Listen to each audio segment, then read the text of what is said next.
취임 나흘 만에 북한이 무력 도발을 감행하면서 문재인 대통령은 휴일도 없이 분주한 하루를 보내고 있습니다.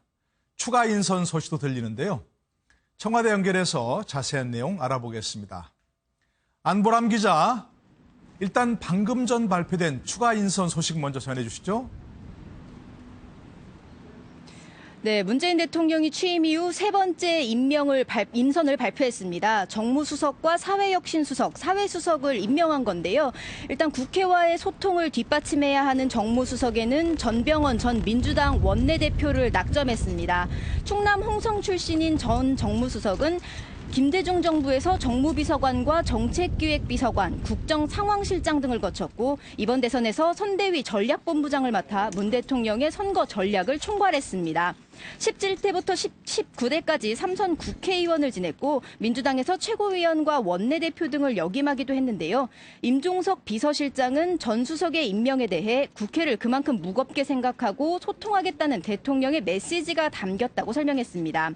하승찬 사회혁신수석은 대표적인 시민단체인 경실련의 정책실장을 지낸 인물입니다. 서울시 정무부시장을 거쳐 이번 대선에서 선대위 사회혁신위원장으로 영입됐습니다.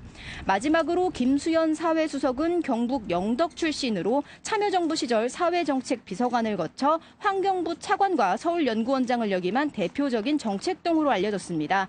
이로써 새 정부 대통령 비서실은 신설된 정책실과 그 아래 일자리 수석, 경제수석 자리만 남겨놓게 됐습니다. 네, 인선 말고도 북한 도발과 관련해서 아침부터 분주하게 움직인 것 같은데요. 네, 그렇습니다. 취임 나흘 만에 북한이 무력 도발에 나서면서 청와대가 아침부터 분주하게 움직이는 모습입니다. 아침 7시 국가안전보장회의 NSC 상임위를 열어 즉각 북한을 향해 경고 메시지를 날린 건데요. 문재인 대통령은 8시부터 20분간 이 회의에 참석해 북한의 무력 도발에 대한 강력한 대응 방침을 밝혔습니다. 문 대통령은 북한과의 대화 가능성을 열어두고 있지만 북한이 오판하지 않도록 도발에 대해서는 단호히 대응해야 한다고 강조했습니다. 또 군에게는 철저한 대비태세를 유지하라고 주문했습니다. 특히 한국형 미사일 방어체제 추진 상황을 점검해 속도를 높이도록 하라면서 굳건한 한미동맹을 바탕으로 북한 도발에 대한 억제력을 빠른 시일 내에 강화하라고 지시했습니다. 김과진 청와대 국가안보실장은 허버트 맥메스터 미국 국가안보보좌관과 긴급 전화통화를 갖기도 했습니다. 청와대는 맥메스터 보좌관의 요청으로 두 사람이 오전 11시 40분부터 25분간 전화협의를 했다면서 북한의 탄도미사일 발사를 규탄하고 철저한 대비태세를 유지해 나가기로 했다고 설명했습니다. 지금까지 청와대 춘추관에서 MBN 뉴스 안보람입니다. 네, 들으신 대로 오늘 휴일임에도 불구하고 아침부터 정치권이 분주하게 움직이고 있습니다. 소식 짚어보기 위해서 네 분의 전문가 모셨습니다. 제 오른쪽부터 소개해드리죠. 최진봉 성공회대 교수, 최영일 시사평론가, 윤영걸 전 매경닷컴 대표, 그리고 손수호 변호사 나오셨습니다. 어서 오십시오. 네, 안녕하세요. 반갑습니다. 네. 자, 좀 전에 들으신 대로 먼저 짚어봐야 할 게 청와대 세 번째 인선 발표입니다. 정무수석, 사회혁신수석, 사회수석 이렇게 세 사람인데요. 이 중에 아무래도 청와대 정무수석 비서관 등 불리는 거죠? 그렇습니다. 전병헌 전 민주당 원내대표가 임명됐어요? 네, 국민들이 가장 잘 아실 인물이죠. 아이고, 장관급 일조일 텐데. 맞습니다. 그런데 이제 왜 이 인선이 나왔을까? 저도 이제 발표난 다음에 짧은 시간 곰곰이 생각해 보니까요. 가장 유명한 삼선 의원입니다. 물론 이제 19대까지 하시고 이제 20대는 출마를 안 했습니다. 그리고 국민의 정부 때 이미 대통령을 모시고 다양한 국정 경험이 있는 인물이고요. 말씀하신 대로 민주당 원내대표를 지내면서 그 당시에 이제 여당이었죠. 새누리당하고 여러 가지 협상들을 벌였습니다. 지금 이번 문재인 정부의 가장 큰 당면 과제가 뭐냐면 국회 내에서 협치를 어떻게 이뤄낼 것이냐. 뭐 연정의 문제는 차치하고요. 정계 개편이 아직 시작되지 않았으니까 야당들이 다 정비가 된 이후에 뭔가 집권당이 움직인다고 치더라도 우선 당장 정부는 국회와 이제 교섭을 하고 소통을 해야 하는데 비중 있는 인물이 정말로 야당을 잘 설득하지 않으면 꼬일 가능성이 높습니다. 박근혜 정부에서의 정무수석 누가 있었을까요? 생각을 해보면 지금 이제 구속돼 있는 조윤선 전 정무수석이라든가 또 이제 외교관 출신의 이제 정무수석. 최초에는 그랬었죠. 네, 그래서 도대체 국회와 소통을 어떻게 하겠다는 건가 우리가 물음표를 많이 던졌었습니다. 그러니까 이번에는 초기 정무수석부터 바로 국회와 특히 대야 협력을 위한 소통을 비중을 가장 크게 둔 것 같다. 네네. 이렇게 해석이 가능해 보입니다. 아무래도 뭐 전병헌 의원 자신이 삼선 의원을 그렇죠. 지냈고요. 보다 또 민주당 원내대표까지 지냈습니다. 뭐 이전에 또 청와대 경험도 있고. 그러니까 여소야대에서 지금 이제 민주당과 어떤 이 청와대와 이 폭넓은 그런 교감을 가지고서 소통을 잘 해야 할 텐데 어떻게 보십니까? 잘 해나갈 걸로 기대가 되시나요? 어떻게 보십니까? 저는 뭐 적재적소 인사라고 봅니다. 네. 취임 오늘 인사하면서 첫 얘기가 네. 당청 관계 얘기는 안 하고 어떻게 보면 청와대와 국회 관계만 얘기했어요. 예. 그거 잘 바람직한 거죠. 네. 지금 여소야대 중에서도 120석밖에 안 돼요. 더불어민주당이. 그리고 이번에 대통령 선거에서는 문 대통령이 41%밖에 받은 적이 없어요. 예. 그러니까 무슨 일이라도 하려면은 지금 야당 국회의원 쪽에 협조를 얻지 않으면 할 수 있는 일이 하나도 없습니다. 그렇죠. 지금 뭐 그 국제공항 가서 뭐 얘기하고 뭐 낮은 곳으로 임하는 거는 이런 이벤트는 할 수 있지만 실질적으로 일을 하고 추경부터 하려면은 국회 협조를 받아야 되니까 어떻게 네. 보면은 이 전병현 정무수석을 임명한 거는 이 협치에 어떻게 보면 협치에 그걸 그 문고리를 열기 위한 네. 포석이다 이렇게 봅니다. 예. 그 후쿠야마 교수도 그런 얘기 했잖아요. 자꾸 반대만 하면은 네. 비토크라시가 된다 우리나라가. 네. 지금 이 전병현 이 정무수석의 업무가 엄청 중요하다. 전병헌 업무수석이 제대로 못하면은 정무수석. 네, 네. 제대로 이 어떻게 보면 청와대가 진짜 주저앉을 가능성도 있고 네. 또 하나는 전병현 수석을 임명한 건 58년생이거든요. 네. 올해 한국 나라 60이니까 예. 지금 청와대 이번에 조금 주니어들이 많잖아요. 그렇습니다. 약간의 그 군기반장 정도도 역할도 조금은 예. 좀 필요하지 않느냐.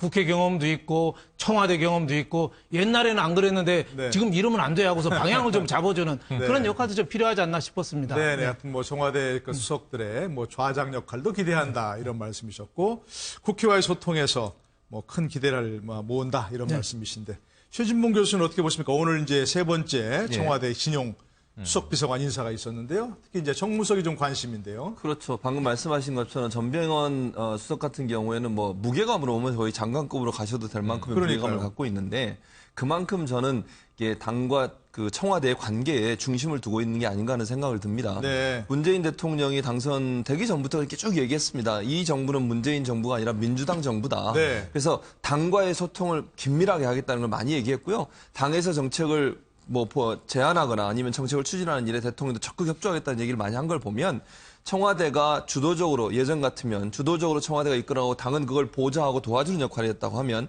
이제는 청와대와 당이 거의 뭐 대등한 관계에서 서로가 동반다적 관계로 가겠다는 의도를 네. 명확하게 보여주는 인사가 바로 전병헌 전 의원을 수석으로 앉힌 게 아닌가 하는 생각이 듭니다. 네네. 그만큼 뭐 중량감도 있고 또 경륜도 있고 하니까 기대가 크다 그런 말씀이신데 우리 손수 변호사께서는 어떻게 네. 보십니까? 특히 이제 정무석을 좀 중심으로 얘기하고 있는데요. 네. 지금 언론이 굉장히 우호적이죠. 네, 물론 당연히 정권이 교체되고 초기에는 뭐 이른바 허니문 기간이라고 부르기도 하고 네. 그렇습니다. 그런데 그런 것과 관계없이 이게 그 새로운 정권의 신임 정무수석 비서관으로서 지금 많은 분들 말씀해 주신 것처럼 특별히 뭐 흠을 찾기가 좀 어려운 것 같습니다. 네네. 언론의 역할이 비판이고 또 이제 그 감시와 검증이긴 합니다만 딱히 비난할 만한 점이 좀 없다면은 뭐 일 잘하기를 빌어주는 게 뭐 순리인 것 같습니다. 네네. 따라서 이제 전병헌 전 원내대표 같은 경우에 지금 상황에서 가장 적절한 인선 중에 한 명일 것 같고요. 네. 다만 뭐 오늘 말씀이 나올지 모르겠습니다만 추미애 대표와 관련해서 네. 그 정무수석 임명 관련된 어떤 당청 간에 뭐 갈등이 있는 거 아니냐 그런 이야기도 나오고 있습니다만 네. 어쨌든 전병헌 전 원내대표의 어떤 그 인선 관련해서는 뭐 적절한 인물이고 또한 지금 적절한 상황에서 적절한 그 인선이 아닌가 그렇게 말씀드릴 수 있습니다. 네네. 하여튼 뭐 이 전병헌 수석의 인선에 대해서는 적절하다 이런 말씀이신데 지금 얘기 잠깐 했습니다만 뭐 안 하려고 했는데 꺼냈으니까 이렇게 해야겠습니다.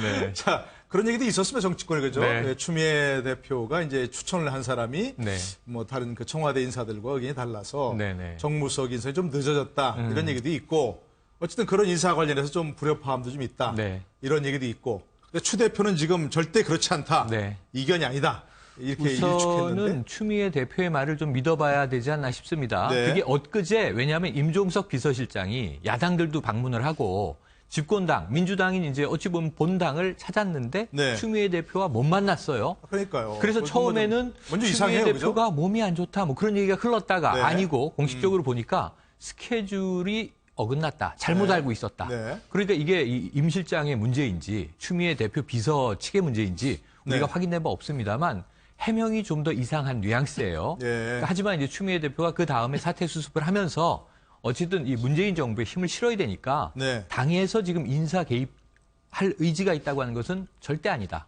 예, 그 강한 부인을 하면서 네. 어쨌든 당에서는 어쨌든 이 부당한 개입은 하지 않겠다는 선언을 한 셈이에요. 네. 그래서 그 부분은 조금 이제 추 대표의 말을 믿어보자 이런 쪽으로 이제 좀 이 의중들이 실리고 있는데 문제는 이게 지속될 문제라는 겁니다. 네. 왜냐하면 5년 내내 임기 동안 장관 인사라든가 뭐 심지어 차관 인사, 청와대 요직 인사에 대해서는 저는 당과 협의를 하는 건 맞다고 봐요. 네. 우리가 바로 지난 박근혜 정부 때 초기부터 무슨 이야기를 했냐면 당청 관계가 언제 수평적이 되느냐 이 얘기를 가지고 5년 내내 거의 네. 4년 내내 이야기를 했습니다. 수직적 관계다. 그런데 김무성 대표가 당대표를 맡고 있을 때도 이 일성이 뭐였어요? 당청 관계를 수평적으로 만들겠다. 네. 할 말은 하겠다. 그러니까 당에서도 사실은 할 말은 해야죠. 문재인 대통령도 자 이게 문재인 정부가 아닙니다. 더불어민주당 정부입니다. 선언을 한 만큼 당과 그렇다면 어느 정도로 공론화된 소통을 통해서 초기 내각의 조각을 완성할 것인가 이건 좀 지켜봐야 될 문제고요. 예. 현재 시점은 어쨌든 추미애 대표가 이 이야기는 강하게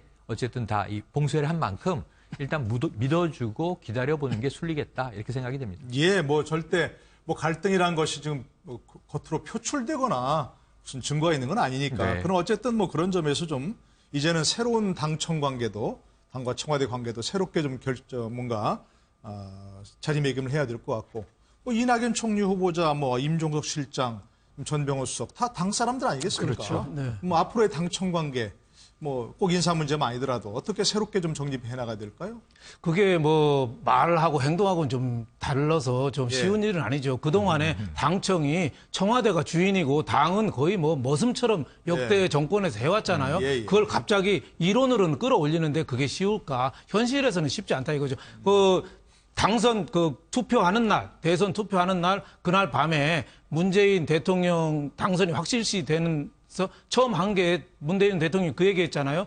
내가 승리한 게 아니라 더불어민주당이 승리한 거다. 예, 예. 더불어민주당 정부다 이 얘기했어요. 이렇게, 예. 그리고 광화문에서 또 당선 인사를 하는데 그때 좀 심상치 않다고는 느꼈어요. 아, 왜요? 문재인 대통령 인사말보다 네. 그 다음에 추미애 대표 인사말이 말이 훨씬 길었어요. 아, 그래서 조금 오버할 수도 있겠구나. 뭐든지 하려면 시간이 좀 걸리는데 네, 네, 네. 그때 좀 개선자고 원래 전쟁에 이긴 다음에 농공행상이 원래 더 어려운 겁니다. 맞습니다, 그거. 예, 그거가 서운한 것도 많고 한데 예. 제가 보기에는 정권 초기니까 여기에 대해서는 청와대 쪽을 일단은 좀 밀어주고 예. 그 다음에 좀 당하고 좀 서서히 이렇게 좀 해결해 나가야지 예. 당장에 내가 추천하는 사람 이런 사람을 하자 안 되면 안 된다 뭐 이렇게 하는 게 조금은 보기가 좋지 않고 또 하나는 예, 예. 지금 당 내부에서도 조금은 알력이 있어요. 네. 지금 내일 모레 원내대표 또 그 선거하죠. 그러시죠. 또 예. 지금 중폭의 그 안에 진영을 바꾼대요. 네네네. 바꾼다니까 지금 사무총장도 왜 안규백 예. 사무총장이 지금 뭐 바뀐다는 게 거의 기정사실화되잖아요. 네네. 그러니까 추미애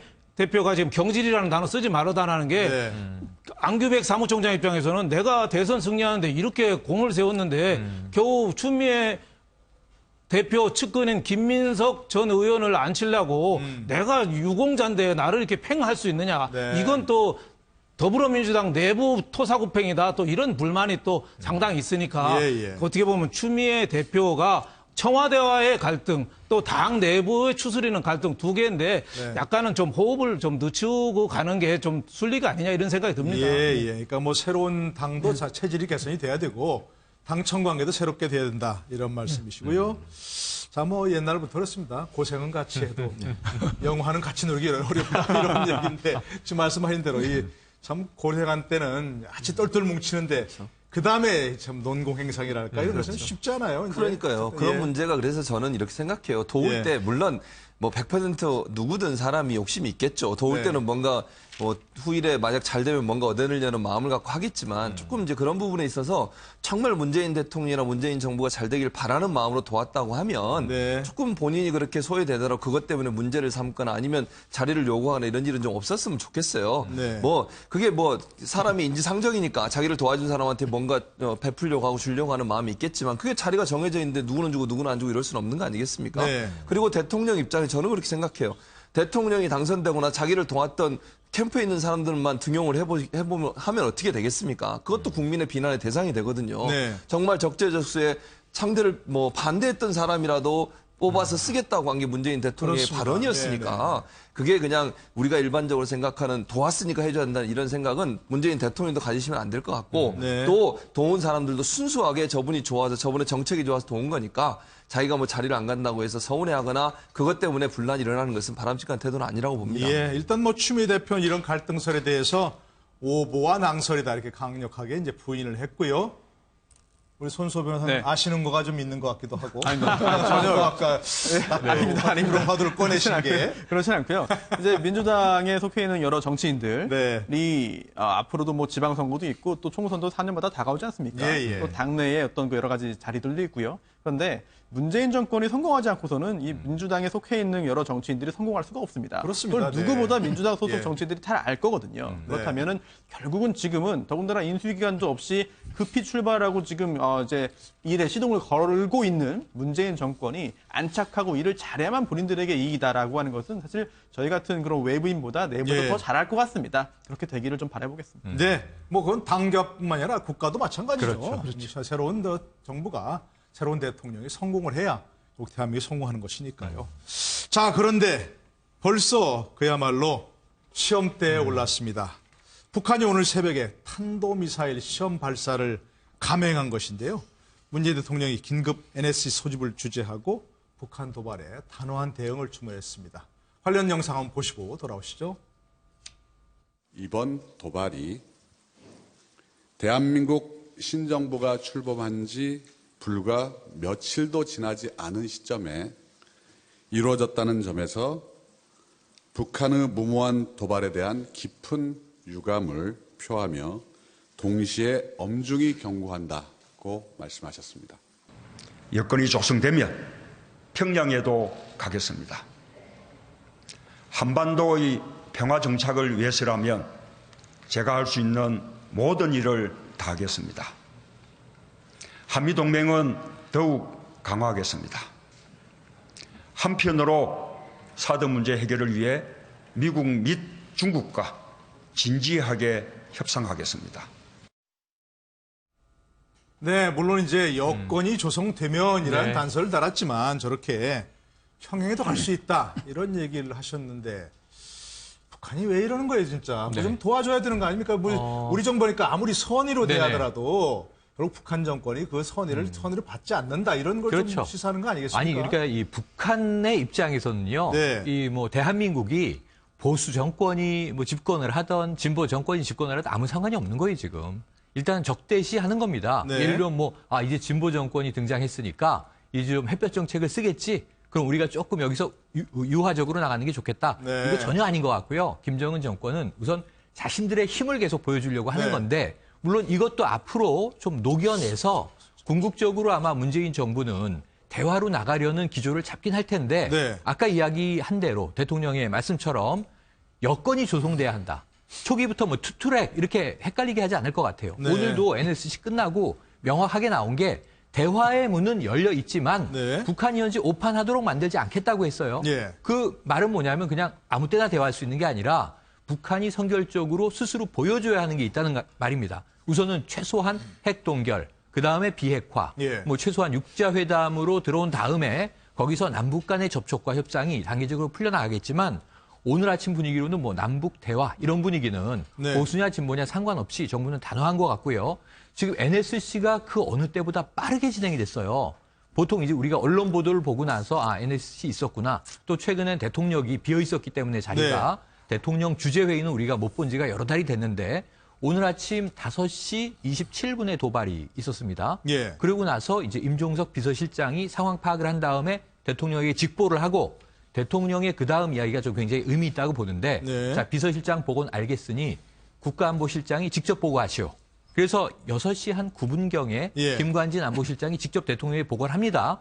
그리고 7시에 NSC가 열렸고 8시에 대통령이 NSC를 주재합니다. 네. 그리고 거기에 대해서 오전에 이 윤영찬 국민소통수석이죠, 이제 이 브리핑이 있었어요. 그런 걸 보면은 그 어느 때보다 엄중하고 빨랐다라는 점에서 예. 아, 속도의 대응은 국민들이 안심할 만하구나 하는 생각을 전 했고요. 네네. 그 다음에는 이제 메시지의 내용도 북한이 오판할 여지를 주지 않았기 때문에 의미가 네. 있다고 보는데 앞으로 국방 안보는 제 생각에는 보수 정당 집권 시기보다 더 강력하게 강화하지 않겠는가. 네네. 자주국방의 국방 예산도 더 높여나갈 것으로 네네. 그렇게 예견이 되네요. 예, 이렇게 취임 초에 이렇게 탄도미사일을 북한이 발사하고 이러면 우리 정부로서도 이게 상당히 중대한 그런 도전 아닌가요? 어떻게 뭐 이걸 대처해 간다고 보십니까? 그 새로운 정부로서 어떻게 네. 보면은 나흘 만에 이렇게까지 미사일을 쏜 거는 네. 역대 정권에서도 이런 일이 없었죠. 어떻게 그러니까요. 보면은 그동안에 보수 정권 9년을 떨치고 그래도 북한의 호의적인 정권이 들어왔는데 네. 그런데도 불구하고 나흘 만에 미사일을 쐈다는 거는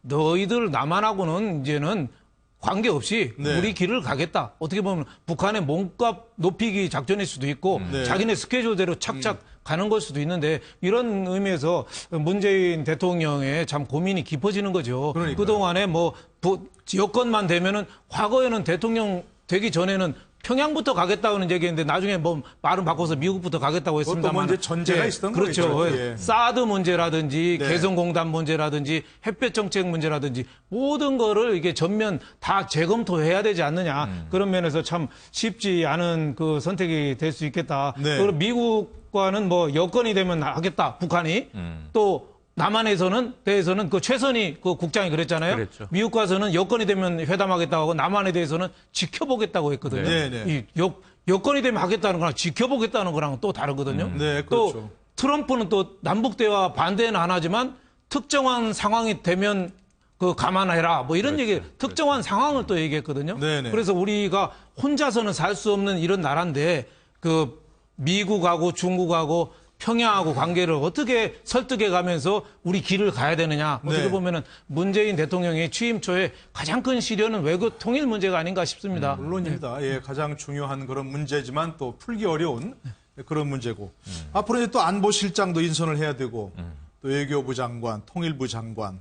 결국 이런 사태 때문에 더욱 주목할 수밖에 없게 되는데 어떤 원칙을 가지고 이제 인선에서 좀 임해야 한다고 보시나요? 아무래도 이제 외교나 통일 분야가 사실은 네. 이번 사태가 없었다면 어찌 보면 조금 온건파에 속하는 분들이 지명될 가능성도 충분히 점쳐볼 수 있었을 것 같아요. 그러니까 예. 남북 관계를 대결의 관계보다는 화해의 관계로 가져가려는 의도를 갖고 출발했을 가능성이 있는데 사실 이렇게 새 정부가 출범하자마자 저런 도전적인 행위라는 북한의 모습을 보면서 국민들이 더더욱 또 불안해할 수 있는 요소가 있지 않겠습니까? 네. 그렇다고 하면 여러 후보들 중에 조금 북한에 대해서 강경한 입장을 갖고 있는 분으로 선회할 가능성은 충분히 우리가 고려해 볼 수 있을 것 예, 같아요. 예. 뭐 그거는 문재인 대통령이 결정할 문제이시긴 하지만 지금의 이런 위급한 안보 상황 또 국민들이 사실 문재인 대통령에 대해서 뭐 보수 진영에 있는 국민들 같은 경우에는 그 부분을 가장 불안해하는 부분이기 때문에 예. 그 부분을 불식시키기 위해서 북한 문제를 조금 더 강경하게 다룰 수 있는 분을 네. 선호할 가능성은 충분히 우리가 고려해 볼 수 있고요. 예. 또 뭐 명확하게 저는 진보든 보수든 다 떠나서 어떠한 북한의 도발이나 공격에 대해서 단호하게 대처해야 돼요. 그래서 저는 문재인 대통령이 잘했다고 생각합니다. 네. 도발이 있자마자 바로 강경한 대응을 얘기했고요. 네. 절대로 용납할 수 없는 일이라고 했고 유엔 결의안 위반이라고도 얘기했고 이런 명백한 발언들- 위반이라고 얘기했죠. 그렇죠. 예. 그런 발언들이 정말 필요한 발언이고 예. 그게 국민들의 어떤 불안함을 불식시켜주는 대통령의 태도여서 저는 환영할 만하다고 생각합니다. 예, 앞으로 뭐 또 인선을 지켜봐야 될 텐데 오늘 좀 이례적인 게 과거와 좀 다른 부분이죠. 임종석 비서실장이 정부 대응을 시간별로 이렇게 정리해서 공개를 했습니다. 아까 잠깐 언급하셨지만 오전 5시 17분 발사, 49분 뭐 상황 파악, 6시 8분 보고, 6시 13분 안보실장 보고 이런 식으로 정리되어 있는데 어떻습니까? 이런 건 뭐 잘 대응했다고 보시는지 그리고 이렇게 5분, 10분 단위로 공개한 건데 과거와는 좀 다른 이례적인 거죠? 예, 그렇습니다.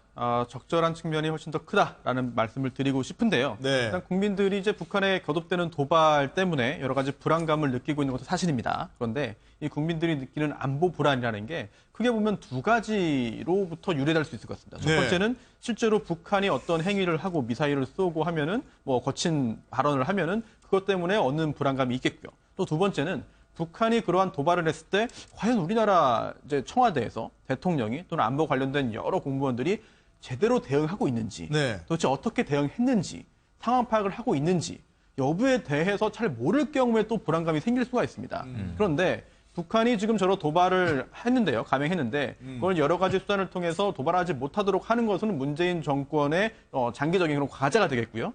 또 그런 것을 병행하면서 도대체 어떻게 이제 그 상황을 파악했고 어떤 네. 조치를 내부에서 취했는지에 대해서 국민들에게 알려주는 것도 역시 안보 불안을 잠재우는 여러 가지 중요한 수단 중에 하나인 것 같거든요. 네, 네. 그런 측면에서는 굉장히 적절한 대응을 갑작스럽게 이루어진 돌발적인 그런 그 대응에 돌발적인 그런 도발에 적절한 대응을 했다라는 말씀을 좀 드릴 수 있습니다. 이번 미사일 쏜 게 네. 국가안보실장이 아직 임명이 안 됐거든요. 경호실장하고 정책실장, 경호실장 되고 정책실장도 안 되고 국가안보실장이 임명이 안 됐는데 새로운 실장이 임명이 안 되고 그렇죠, 안 됐죠. 과거에 임명 사람이 있는 거죠. 그건 김관지 실장이. 그대로 오늘 뭐 예. NSC 회의도 한데 그렇습니다. 그분이 예. 여태까지는 군인이 박근혜 대통령 때는 국가안보실장을 했는데 네. 김관진 씨랑 김장수 실장이라든 네. 이번에는 민간인 얘기가 많이 나왔었거든요. 네, 특히 민간인 중에서도 일부 언론에는 문정인 연세대 네, 그 명예 교수 얘기가 좀 많이 얘기가 나왔어요. 있습니다. 얘기가 뭐, 있어 예, 뭐 예. 된 건 아니고 그런 그렇습니다. 얘기가 많이 나왔는데 그분이 햇볕 정책론자고 사드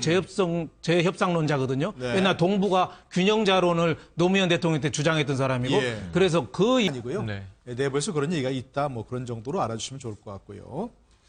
자, 지금 뭐 며칠 안 됐는데요. 상당히 오래된 것 같습니다. 지금 그렇죠? 변화가 예. 너무 커서 그런 것 같습니다. 뭐 하여튼 예, 변화가 너무 커서 그런지 어쩌면 상식적인 그런 행보인데 우리가 과연 그것을 너무 오랫동안 보지 못해서 그런지 신선하게 느껴지기도 하고요.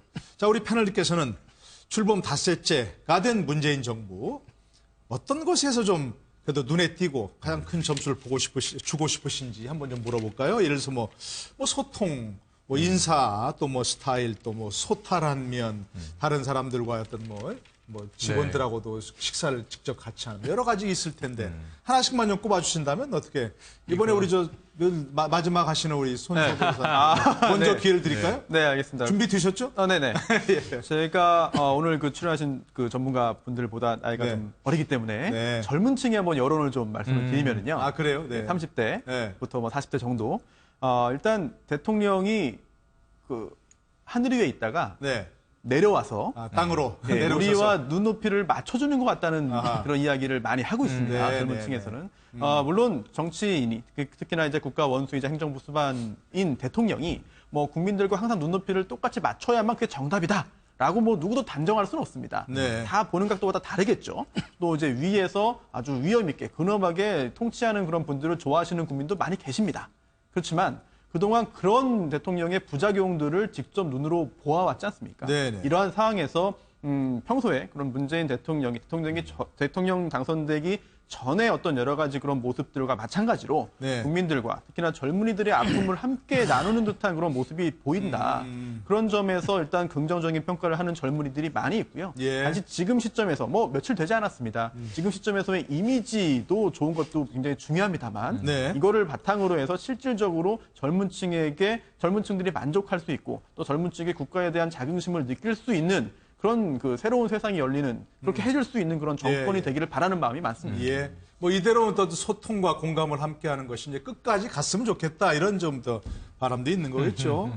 최진봉 교수께서는 어떤 점이 좀 인상 깊으셨는지? 저도 뭐 비슷한데요. 지금 예. 며칠 안 되셔가지고 제가 이제 가장 우리도 모든 사람이 거의 비슷하게 느낄 것 같은데 소통하고 소탈한 모습인데요. 네. 그 전에 대통령 물론 노무현 전 대통령도 저런 모습을 보여주셨지만 10년 동안 이제 그런 모습을 못 보다가 다시 또 문재인 대통령께서 그런 모습을 보니까 결국 국민들은 거기에 열광하고 또 놀라기도 하고 네. 뭐 출근길에 보니 요즘 이제 어제는 관저로 들어가 있으니까 더 이상 출근을 안 하실 수 있겠지만 출근길에 시민들과 사진도 찍고 또 일어서 차에서 나오셔서 인사도 하고 이런 모습이 사실은요. 네. 대통령이 바로 내 옆에 있고 친근한 분이구나라는 느낌을 받게 만들어주는 네, 것 같아요. 그리고 인천공항에 가서도 그 여자분이 우시는 모습이 나왔지 않습니까? 네. 이곳까지 찾아오셔서 직접 챙겨주시는 모습을 보면서 감동하는 모습을 보면 네. 저게 바로 국민들이 대통령한테 원하는 게 아닌가 하는 생각이 들어요. 예, 예. 그러니까 국민과 좀 더 가깝게 가고 국민들의 그 아픈 부분을 어루만져주는 모습 그게 어떤 쇼라 하더라도 저는 필요하다고 봐요. 예, 그래야 예. 국민들이 그걸 통해서 대통령은 내 편이고 내가 대통령을 도와서 국정이 잘 운영되도록 도와드려야겠구나 이런 마음도 생기고요. 예. 본인들의 불편함과 어려움을 직접 얘기하는 기회도 많이 갖게 되면 대통령의 민심을 많이 듣게 되는 거잖아요. 네네. 예를 들면 모 대통령처럼 뭐 누구라고 말씀 안 드리겠습니다만 대면 보고 잘 안 하시고 또 이렇게 직접 만나서 얘기도 안 듣고 이러면 자기가 좋아하는 목소리만 듣는 거 아니겠습니까? 그랬을 때 실패한 대통령이 되는 거니까 예. 성공한 대통령은 여러 사람으로부터 다양한 목소리를 들어서 결정에 반영하는 것이 필요하다는 생각이 그리고 이제 들었습니다. 말씀을 안 하셔도 예. 너무 갑자기 금방 알 수 있어서. 네, 네. 뭐그 누구죠? 잘 기억이 안 나는데. 아, 그래서 자, 뭐 저는 지금 소통하고 네. 소탈한 모습, 그렇죠. 소소한 모습이네요. 그렇죠? 예. 그런 모습인데 저는 조금 전에 손 변호사 얘기하는 걸 이렇게 보다 보니까 예. 약간 요즘 회자되는 농담이 떠올랐는데. 아, 뭐가 또 있습니까? 자, 청와대가 요즘 얼굴 패권주의 아니냐? 예.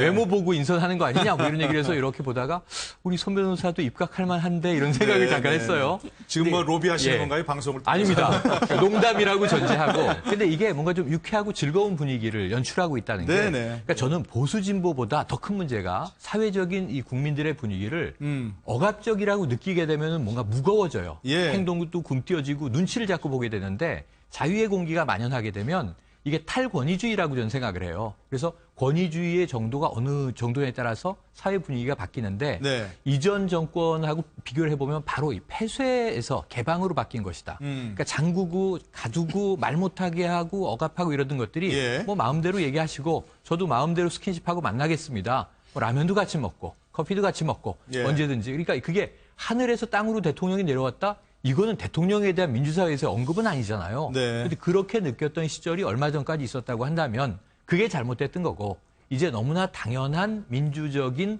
지도자의 모습으로 돌아왔는데 이게 좀 몇 년 동안 우리가 그렇게 생활을 안 해보다 보니까 네. 아 우리의 관습이라는 게 금방 바뀔 수 있는 거구나.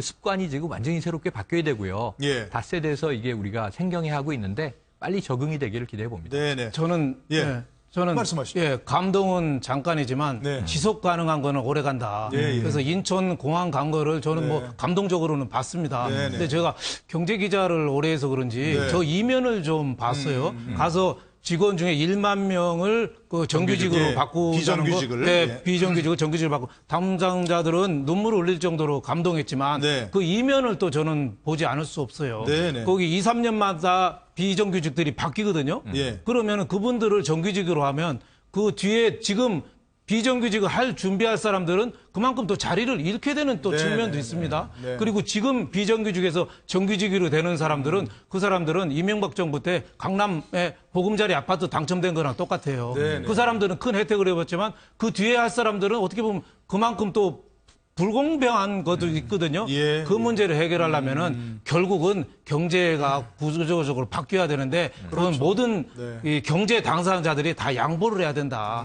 기업에서 오너들도 양보해서 고용도 해줘야 되고 노조도 이렇게 하는데 임금 올리면 안 되잖아요. 예, 예. 공항에서 비정규직을 정규직으로 올리려면 그 돈이 어떻게 합니까? 공항세만 올려서 됩니까? 예. 있는 사람들이 고통 분담을 좀 해줘야죠. 그렇죠. 그리고 정부나 모든 이해 당사자들이 왜 네덜란드가 잘 된 게 켈빈주의라고 그러잖아요. 네. 직업이 있는 게 어떻게 보면 하늘에서 내려온 소명이라 예. 우리 모두 직업을 나눠 가진다 이런 소명을 갖고 해야 예. 되기 때문에 거기에 대해서는 우리가 좀 더 양보하고 예, 예. 같이 가는 함께 가는 정신 이게 중요하지 한 번 비정규직 정규직으로 바꾸는 거는 네. 산타크로스 선물에 불과하다. 네, 네. 그래서 감동은 잠깐이고 경제 구조를 좀 바꿔야 된다. 예. 이런 생각을 좀 했습니다. 뭐 문재인 대통령도 후보 시절에도 그런 얘기 했죠. 저렇게 그 공공부문에서 일자리 늘리는 것이 결국 기업의 일자리 늘리는 마중물이 되어야 한다. 그런 거니까 지금 말씀하신 대로 한 번의 이벤트보다는 것이 결국 맞습니다. 구조적이 되도록 정책을 잘 써야 한다. 이런 말씀이시라고 생각합니다. 뭐 너무 이렇게 단정할 수는 없지만 어쨌든 사회 분위기가 좀 밝아지고 개방적이 되고 그런 것이 좋다고 생각하고요. 네.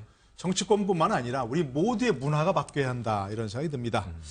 자, 또 이제 문재인 대통령이 뭐 아직은 이제 장관 임명할 때는 안 됐으니까. 네네. 뭐 국민 추천제 이런 얘기를 하셨는데 그렇죠. 국민 추천제가 지금 뭐 추천을 받고 있나요? 어떻게 하시나? 또 뭐 근데 어떻게 사람 진짜 추천을 아직- 받으면 그걸 고려하시겠다는 아직 건가요? 공식적으로 이것이 이제 게시된 건 아닌 것으로 보이지만 아직은 게시된 사실은 건 아니고요? 후보 시절부터 다양한 사이트들과 네. 위원회들이 만들어져서 위원회에 이게 SNS를 통해서든 네. 웹사이트를 통해서든 다양한 국민 의견은 들어가고 있거든요. 네, 네. 근데 이 안에서 예를 들면 국민들이 딱히 이제 국민 추천제로 내각을 정하겠다. 이게 네. 공식 적인 건 아니고 이건 후보 시절의 공약인데 네. 지금 국민들은 많이 또 추천을 하고 있는 것으로 알려져 있어요. 뭐 어떤 분이 새로운 인재를 발굴하는 면에서 좋은 거죠. 거기에 누군가 이 청와대 측에서 네. 국민들의 이 여러 가지 의견들에 귀를 기울이고 있다면 네, 이미 네. 비공식적으로나마 국민 추천제는 시작됐다 이렇게 볼 수도 있겠는데 네. 자, 문제는 우선 이낙연 지금 총리 내정자가 인준이 돼야 됩니다. 그렇죠. 왜냐하면 총리가 인사대청을 해야 되는데 황교안 이 전 총리의 사표는 수리했어요. 그럼 이제 총리는 반드시 필요한 상황이고 네, 네. 그 전까지 저는 국민추천제는 공약이기 때문에 네. 아마 청와대에 뭔가 방침이 한번 나올 것 같아요. 예. 그럼 다양한 국민들이 뭐 경제부총리 누가 좋겠습니다, 사회부총리 누가 좋겠습니다 하면 그 다수의 의견을 네. 일단 수렴해서 네. 정리해서 보고된 상태에서 인선에 참고하거나 반영하지 않겠는가 예, 예, 예. 하는 좀 낙관적인 생각을 해봅니다. 예.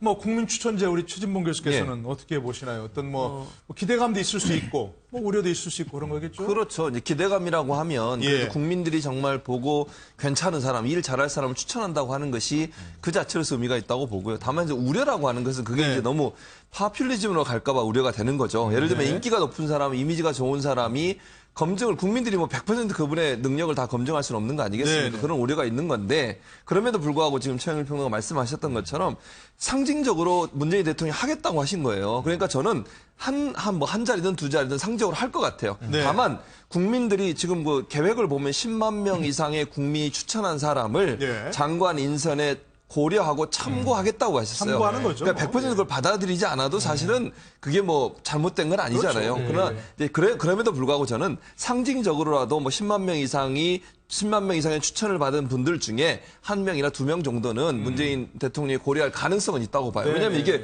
공약으로 말씀을 하셨기 때문에 이걸 전혀 네. 고려를 안 하게 되면 네. 그것도 국민과의 약속을 어기는 거니까 아마 이제 상징적으로 한 명 또는 두 명 정도를 하지 않을까 하는 네, 생각이 네. 들고요. 아직 구체적으로 어떤 방법을 할지는 얘기를 안 하셨어요. 그걸 인터넷을 통해 할지 아니면 인터넷과 오프라인을 함께 가지고 할지. 네. 그래서 그거는 조금 두고 봐야 될 것 같은데 어쨌든 이제 대통령이 후보 시절에 공약을 한 부분이니까 아마 네. 절차에 들어갈 가능성이 높다고 볼 수 있겠습니다. 네네네.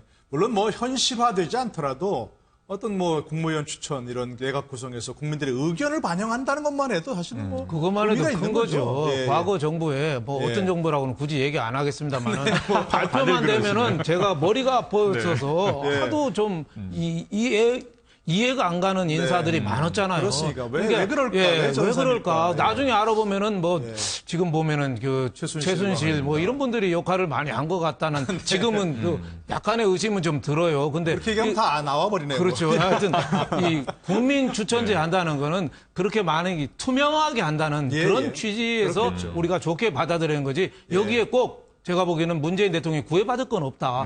제일 중요한 게 대통령과 더불어민주당과 다른 내각과 예. 또 내각에 있는 그 공무원들하고 호흡을 맞춰서 일하는 거지. 어떻게 보면은 국민들하고는 직접적인 물론 그 중요하긴 합니다만은 네. 일하는 거는 어차피 그 사람들하고 일한다. 그리고 또 중요한 또 뭐 복지 정책을 하는데 국민 추천제에서 많은 추천을 받은 사람이면 또 너무 또 국민 바라보고 하는 건 좋지만 예. 단기적인 국민만 바라봐서는 곤란하잖아요. 네. 지금은 땀과 눈물과 희생을 요구하더라도 길게 보고 일하는 장관도 사실은 필요하거든요. 그렇습니다. 그런 의미에서 장단점은 있어서 여기에 공약은 했지만 너무 구애받지는 말아라. 거기엔 취지, 투명성과 네. 국민 여론 수렴 뭐 이 정도로만 감안해도 좋겠다 이런 생각이 듭니다. 예. 당연하죠. 뭐 어떻습니까? 손 변호사 혹시 네. 추천하실 만한 분 있어요?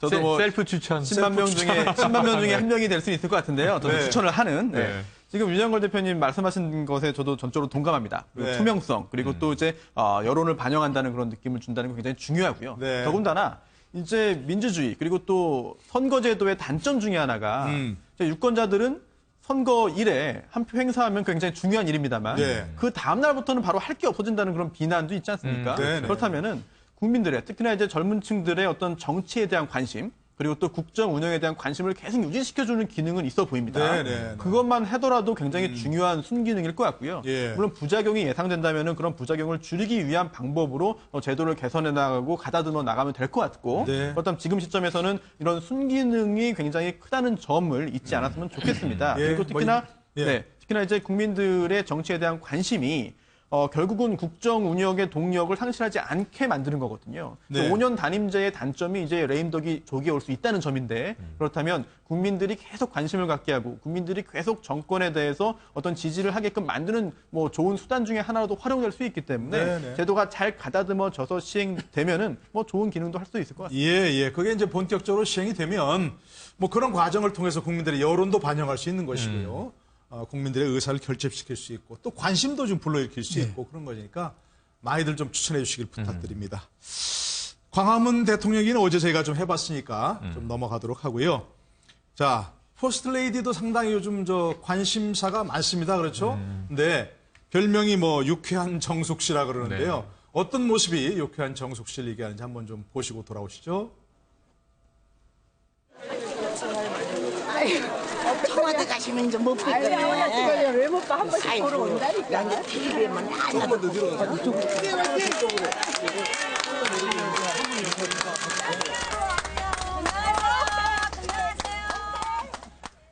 저희 후보님께서 오늘 31주년 도는 기념일이 돼서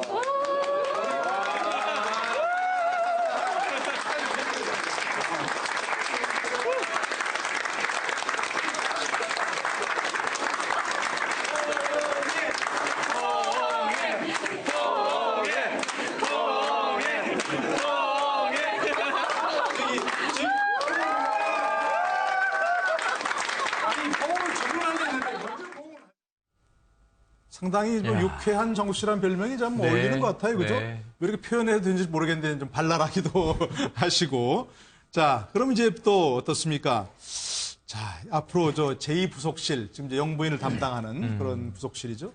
그 역할도 조금 지금과는 달라질 것 같지 않은가 생각하는데 어떻게 보십니까? 뭐, 그게 굉장히 좀 활성화되지 않겠습니까? 예. 그 김정숙 여사가 굉장히 예. 활달하잖아요. 그러니까요. 서로 문재인 대통령하고 결혼한 것도 배경이 그렇다대요. 문재인 대통령이 학교 시절에 다른 친구들하고 있는데 예. 김정숙 씨가 갑자기 가가지고 예. 재인이 너 나랑 결혼할 거야 말 거야.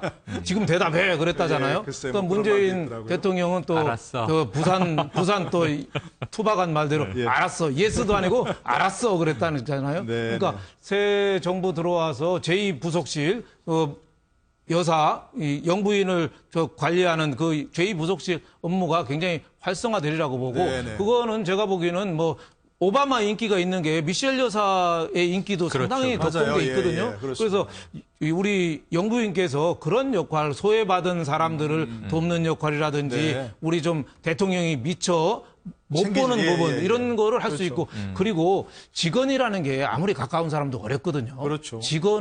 직원에서 살아남은 사람들은 제가 거의 못 봤어요. 기업에서도 그렇고 맞습니다, 예, 그거는. 당태종 때 위징이라는 사람이 뭐 직원에도 뭐 살아남았다고는 하는데 네. 그것도 제가 본 게 다른 이유가 좀 있었던 것 같고 그럴 정도로 직원에서 살아남은 사람이 없는데 대통령에 되면은 그날부터는 외로운 혼자 황제예요. 네. 그거를 얘기해 줄 사람이 유일한 게 김정숙 여사다. 네, 그 네. 역할이 저는 굉장히 좀 기대가 되고 네. 앞으로 하는데 또 그늘진 면도 또 있습니다. 이승만 대통령 때부터 지금까지도 여태까지 잘 피해본 게 대통령이 측근하고 가족 문제거든요. 네. 그 공과 사는 좀 구별을 분명히 해주는 면에서 네. 대통령을 서포트하는 그래서 더 좋은 나라를 만드는데 공헌했으면 하는 마음입니다. 예, 뭐 내조 스타일이 그동안 영부인들마다 뭐 다 달랐고요. 어떤 것이 우리나라에 가장 적합한 내조 스타일이냐 네. 쉽지는 않은데 쉽진 않죠. 지금 말씀하신 대로 뭐 소외된 사람들을 만나고 대통령이 뭐 그렇죠. 쉽게 만나기 어려운 사람들 그렇죠. 시중의 여론을 잘 전해주고 네. 이렇게 하면 뭐 충분히 될 것 같아요. 쉽지는 않은데 네. 또 이제 쉽지도 않은 데다가 그걸 이제 결국은 실행해야만 성공한 대통령 내외분이 되실 뿐만 아니라 네. 또 영부인으로서도 좋은 대통령을 잘 내조했다. 이렇게 역사에 기록될 뿐만 아니라 시대 흐름이 계속 바뀌는 게 문제죠. 네. 그래서 최근에는 이제 취임식이 공식적으로 없었습니다만 취임 선서 행사를 위해서 아침에 동작동 국립묘지에 갔을 때는 검은색 정장을 입고 참배를 했지만 옷을 갈아입고 나와서 그게 이제 굉장히 좀 아름다운 양장이었어요. 네네. 수묵화가 그려진 흰색 재킷이었는데. 꽃무늬가 네, 있는 그래서 거죠. 그게 최초로 영부인이 취임식에 한복을 입지 않고 양장을 했다. 이게 화제가 됐는데 전 취임식을 공식적으로 하는 여부는 좀 더 청와대 입장을 기다려봐야 될 것 같고요. 네네. 어쨌든 취임 선서 행사에 양장을 입어서 화제가 됐다.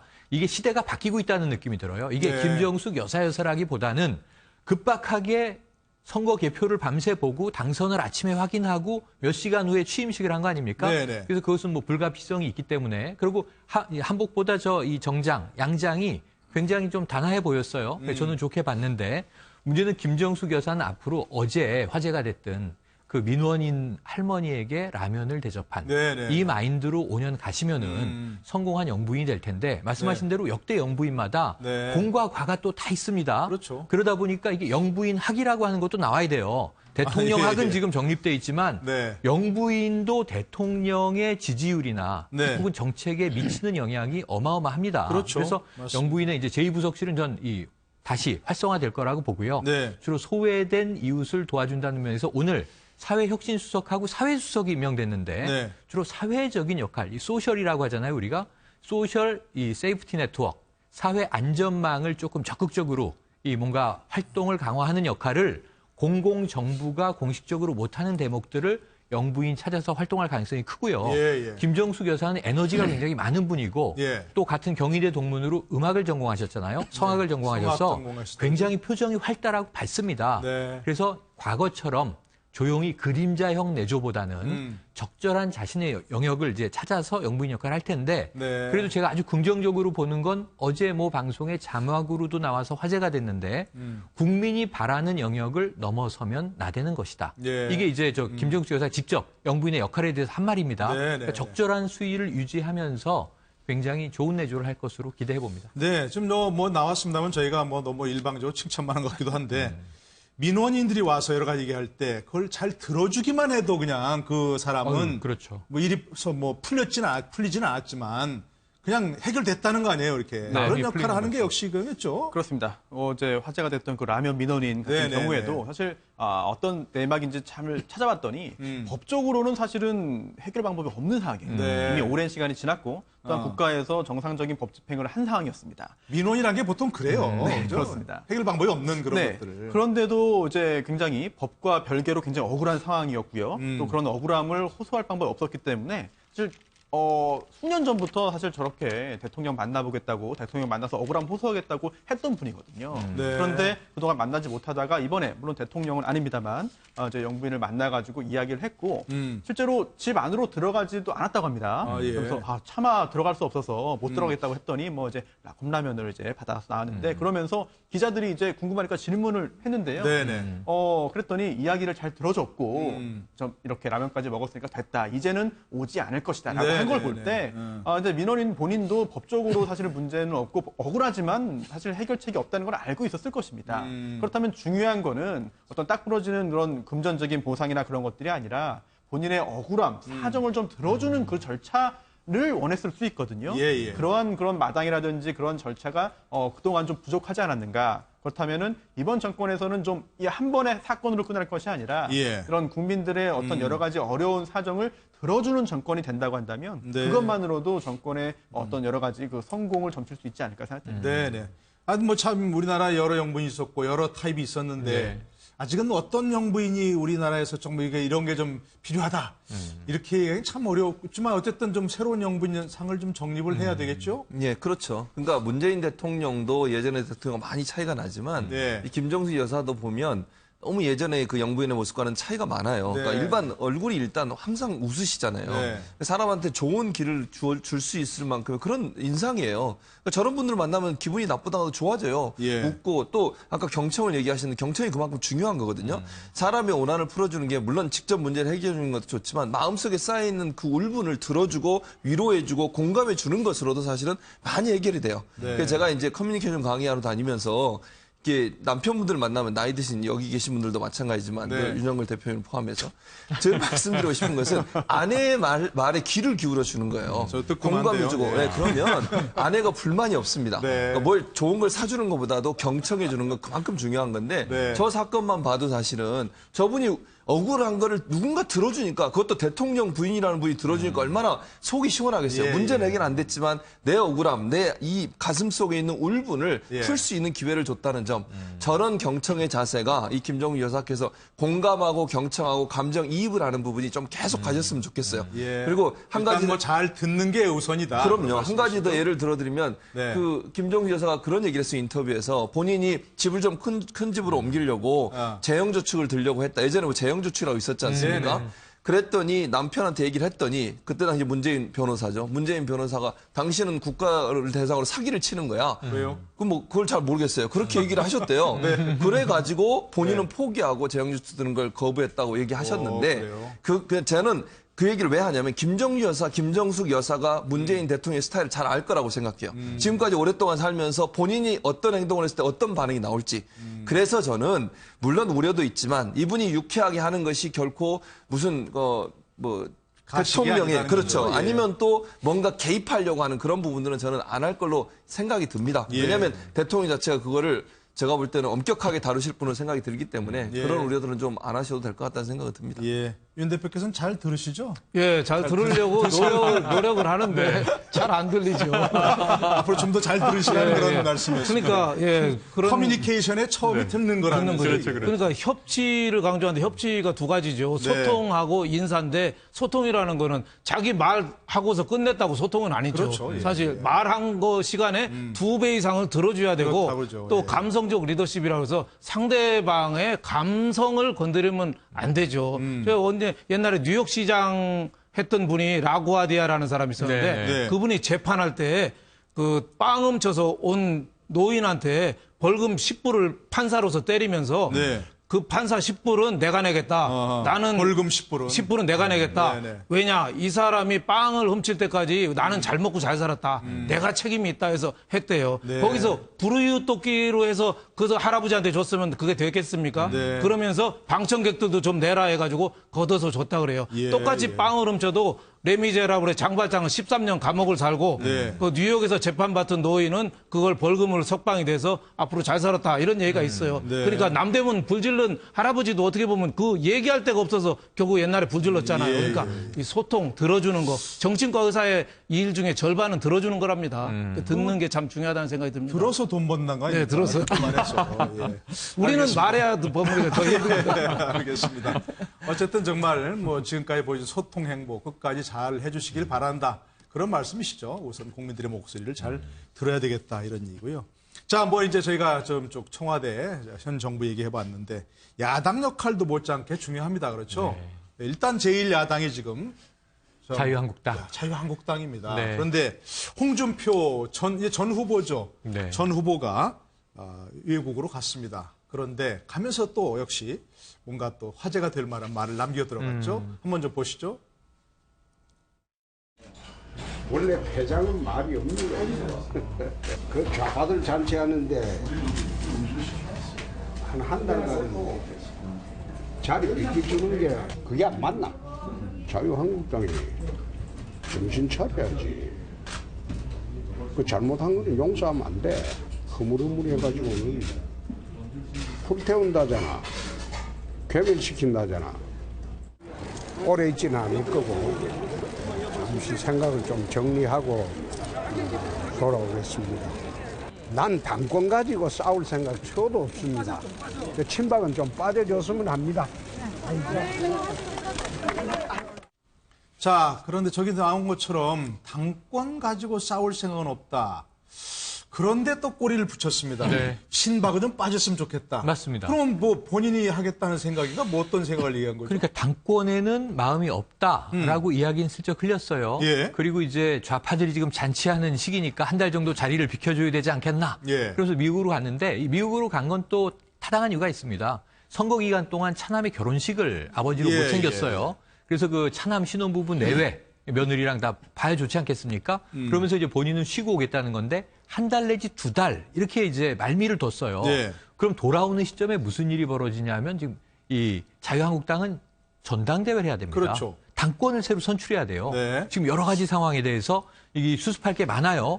그럼 그 시점에 맞춰서 돌아온다면 네. 결국은 이 당권에 마음이 없다고 하는 것이 진정성 있는 건지 아닌 건지 첫 번째 체크가 필요하고요. 네. 그럼 두 번째로는 당권이 아니라면 어떤 역할을 하겠다는 거냐. 지금 보세요. 이 경남도지사 대선 나오느라고 그만뒀잖아요. 그렇죠. 그리고 지금 현재 의원 신분도 아니죠. 네. 그렇다면 정치권 내에서 직접 할 일이 없는 전 의원, 전 도지사란 말입니다. 예, 예. 그럼 뭔가 자신의 역할을 찾기 위해서는 원내로 들어오기 위한 진입을 시도할 것이다. 네. 그렇다면 이제 어딘가 재보선, 빠른 시점의 재보궐선거도 있을 수 것을 있겠죠. 준비하지 않겠는가 네, 이것도 네. 있고요. 또 이런 설도 있어요. 내년이 당장 지방선거입니다. 그렇죠. 그럼 지방선거 준비를 할 것이냐. 경남도지사에서 예를 들어서 이를테면 서울시장으로 지금 입성하고자 하는 계획을 세울 것이냐. 뭔가 새로운 이 다른 전략이 필요하단 말이죠. 네, 네, 이 구상을 아마 미국에서 해서 돌아올 텐데 지금 불가피해 보이는 것은 자유한국당 내에서 여전히 친박계 의원들이 일종의 지도력, 일종의 오너십을 행사한다면 이 홍준표 전 후보죠. 전 후보가 네. 돌아오게 되면 상당히 당내에서 강한 충돌이 예상된다. 네, 그래서 먼저 지금 뭐 어찌 보면 제1야당으로 지금 문재인 정부를 감시와 견제하는 야당의 역할은 둘째치고 당내에서 선거 이후에 패배한 것에 대한 책임 공방이 계속 이어지면서 이 모습을 보이면 네. 지금 선거 때 얘기했던 뭐 괴멸시킨다잖아. 붕괴시킨다잖아. 이런 얘기가 중요한 게 아니라 예. 내부에서 바로 서는 게 더 위태로울 수도 있어요.